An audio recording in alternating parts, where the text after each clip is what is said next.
Os Paroleiros, todas as terças, quintas e sábados, uma nova roda de conversa bíblica e simples.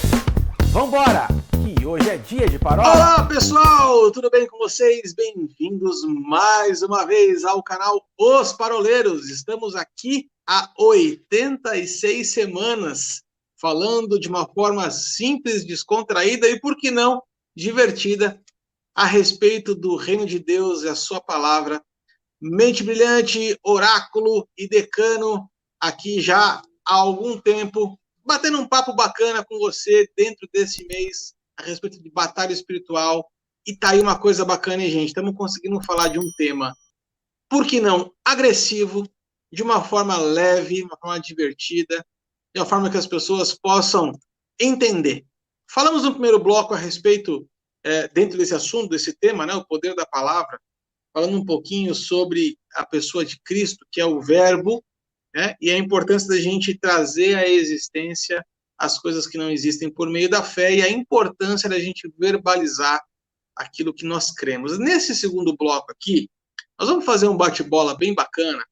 E quando a gente fala a respeito de palavra, a Bíblia traz duas palavras, né, no grego, e aí agora eu vou puxar aqui, eu vou fazer um momento snob, é que eu quase nunca cito essas coisas, mas duas palavras tiradas do grego koiné, né, o grego antigo, no qual o Novo Testamento foi escrito, aliás, uma língua que praticamente não existe mais, mas nós temos aqui dois catedráticos de grego koiné, né, um que fala no presente, o outro que fala em particípio passado.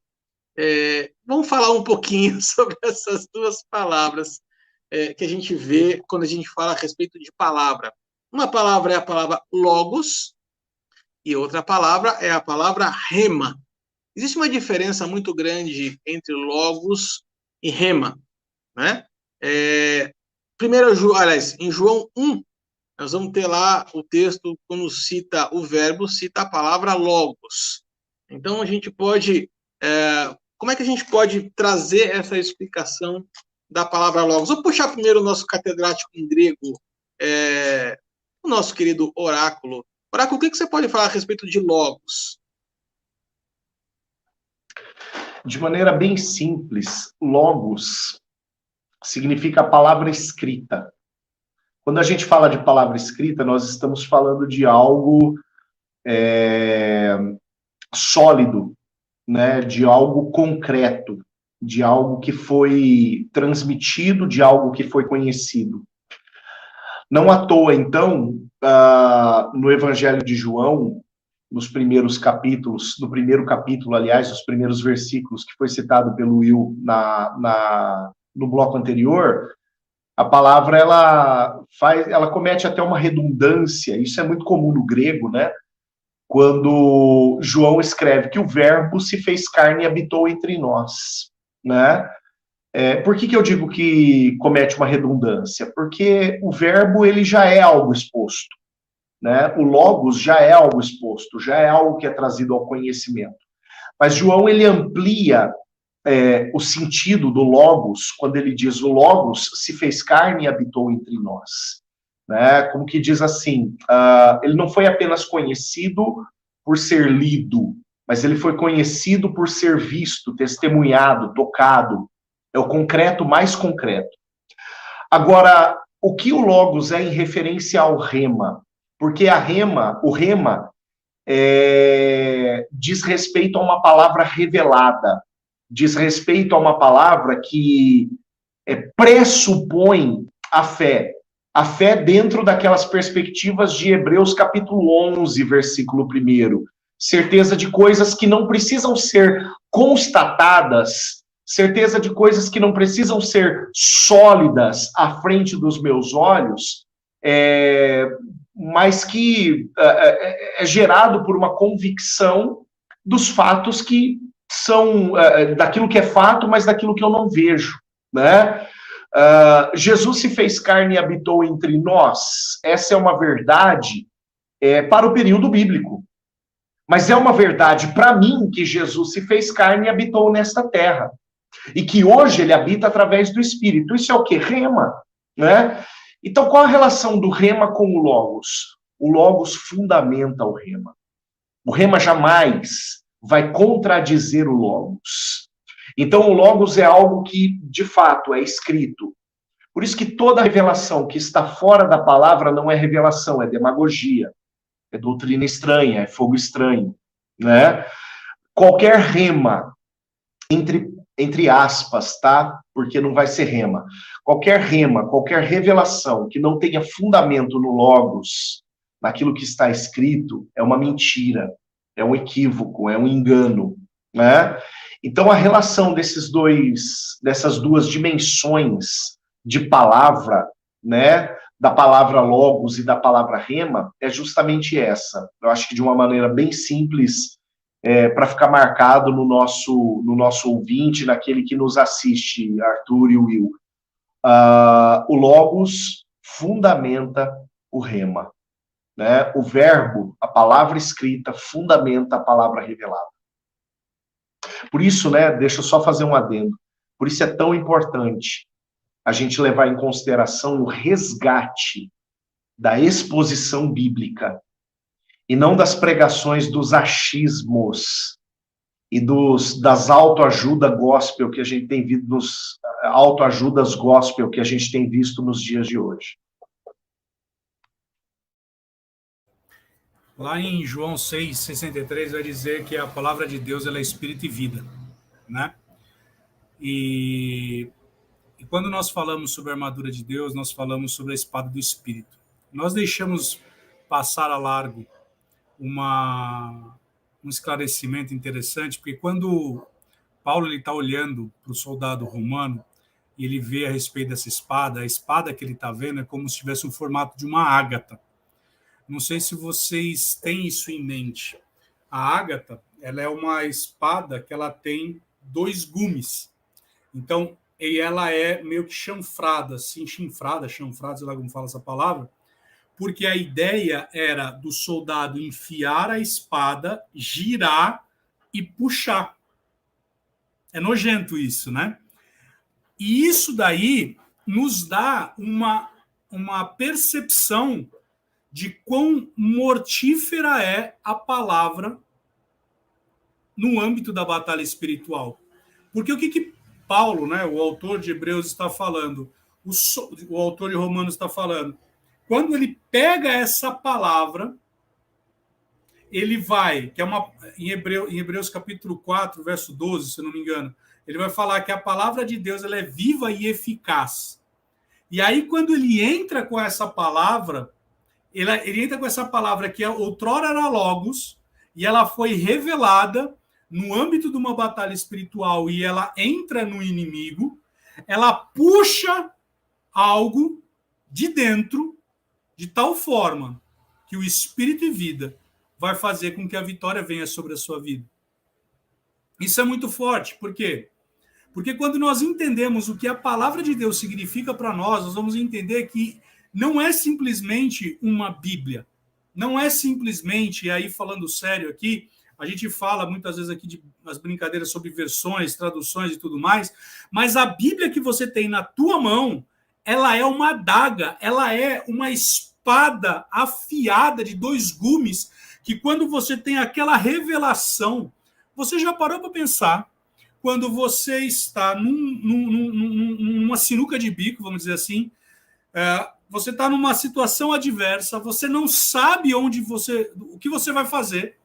Outro dia, conversando com a esposa de um pastor, por conta da pandemia, ele falou, o meu marido ele se trancou e falou para mim assim, falou para a esposa, vou me trancar no quarto, eu vou orar, até que Deus fale comigo.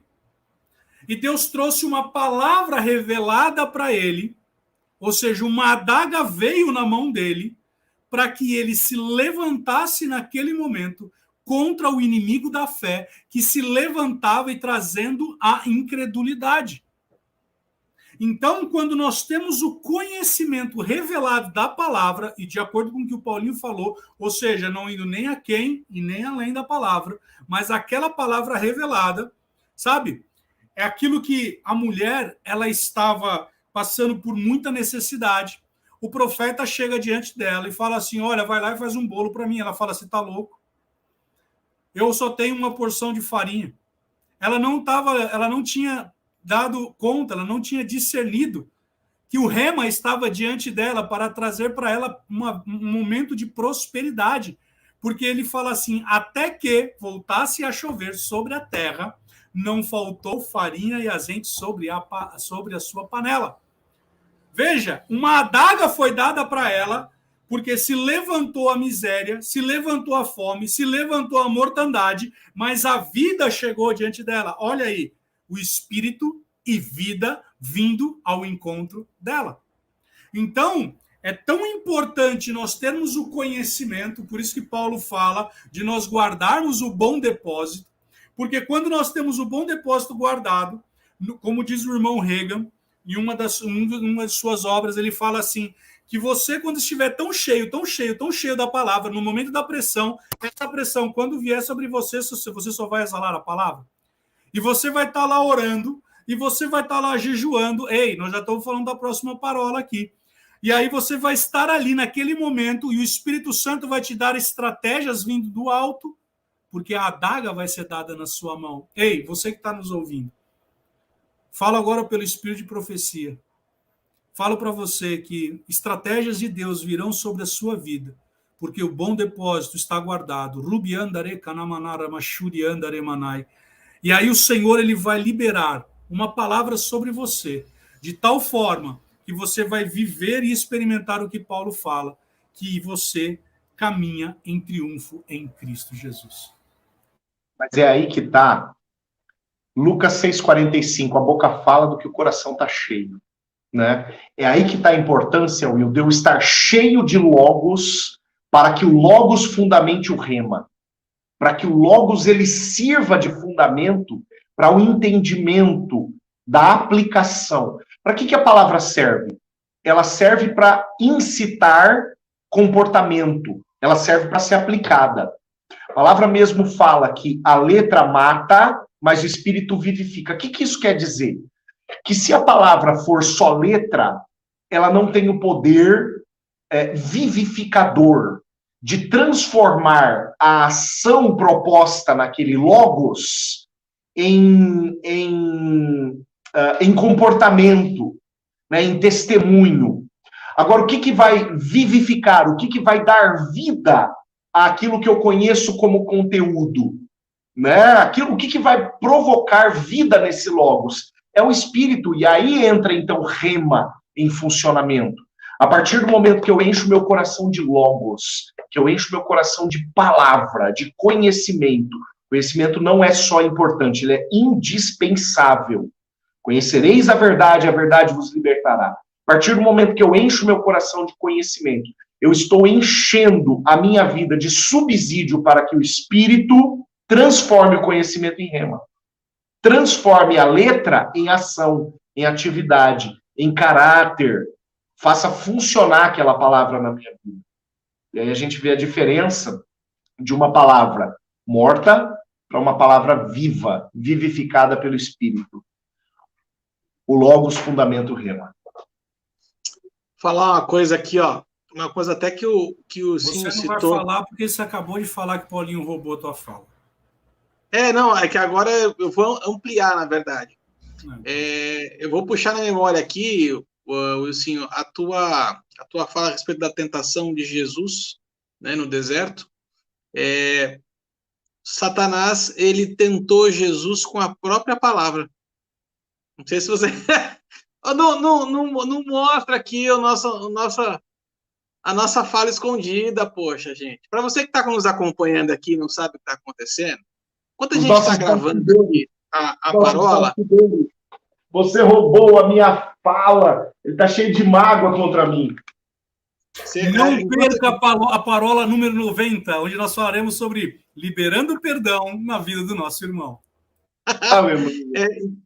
Para quem está nos acompanhando aqui e não sabe, enquanto a gente está gravando, existe um chat aqui interno que a gente vai dando algumas direções de horário, de tempo e tudo mais. A gente uma ova. Você. O cronômetro.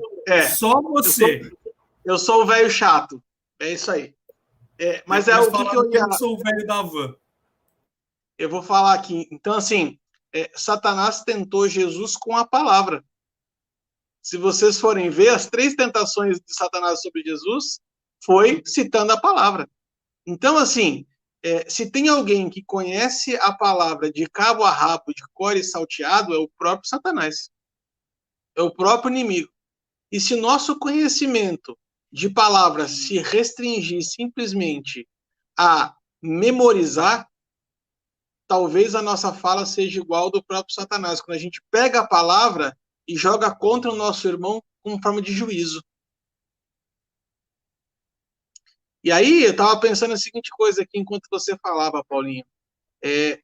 Não sei se vocês já tiveram essa experiência, mas eu já tive essa experiência.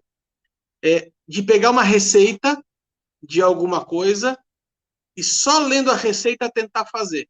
E o troço não dá certo, não funcionar, não fica bom. Então, tem gente aqui que muitas vezes vai pegar um arroz, você vai fazer arroz, você vai lá, pega 1 xícara de arroz para 3 xícaras de água, você pega lá 1 dente de alho, não sei quanto de cebola, você pode fazer a receita, cara. Vai ficar mais ou menos. Se eu pegar a Priscila aqui, por exemplo, fazendo arroz, ela simplesmente faz assim na panela, chuc, chuc, chuc, chuc, sem olhar a medida, sem olhar nada, o arroz sai 10 vezes melhor que o meu. Por quê? Porque não adianta a gente, muitas vezes, só se basear na receita, na letra fria, na instrução gelada. Se a gente só recitar a instrução gelada, nós vamos ser só um papagaio.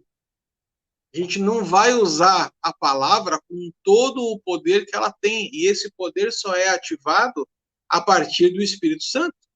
Exatamente aquilo que o Paulinho falou.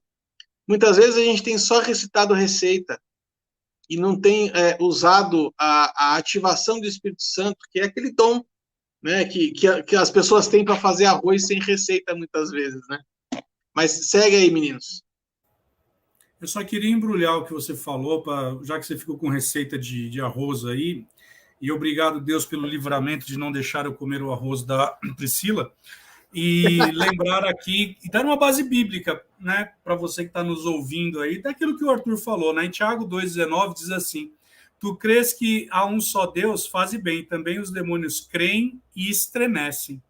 Então, ou seja, o fato de você somente ser uma pessoa crédula, não crente, não agrega absolutamente nada. É uma fala que eu gosto muito de falar aqui. Eu tenho um piano na minha casa, isso não me torna um pianista. E o fato de eu ir no McDonald's não me torna um Ronald McDonald's. Então, fica a dica. Paulinho, eu estou esperando o convite para pregar na tua igreja. Daqui é para pior. Paulinho, você quer trazer mais alguma coisa ou podemos encerrar aqui? Eu só quero lembrar da importância de qualquer pregador que porventura esteja nos ouvindo estar cheio do Logos para ser instrumento do rema. Desse jeito. Gente, peraí. Mais uma vaca sagrada desmaiada ali, imprudente. Vamos chegar aqui ao final, então, do segundo bloco, da parola 86, a terceira, dentro do tema Batalha Espiritual. No sábado, estaremos de volta para fechar, para amarrar essa parola aqui, falando a respeito de voz profética. Se eu fosse você, eu não perderia. E, aliás, já começa aqui a compartilhar, manda para os seus contatos o link do canal dos Paroleiros, aqui de baixo, as nossas redes sociais, no Instagram, no Facebook, no YouTube e também no Spotify, para você que gosta de formato de podcast, enquanto você faz o seu arroz sem receita. Enquanto você confere a lista de materiais que você precisa comprar para os seus filhos neste mês de janeiro. E confessa a palavra, traz existência a provisão, porque a inflação está alta. Enquanto você faz a conta e tenta descobrir como fará para pagar o IPVA esse ano. Até sábado, gente. Se Deus quiser, um abraço. Tchau, tchau.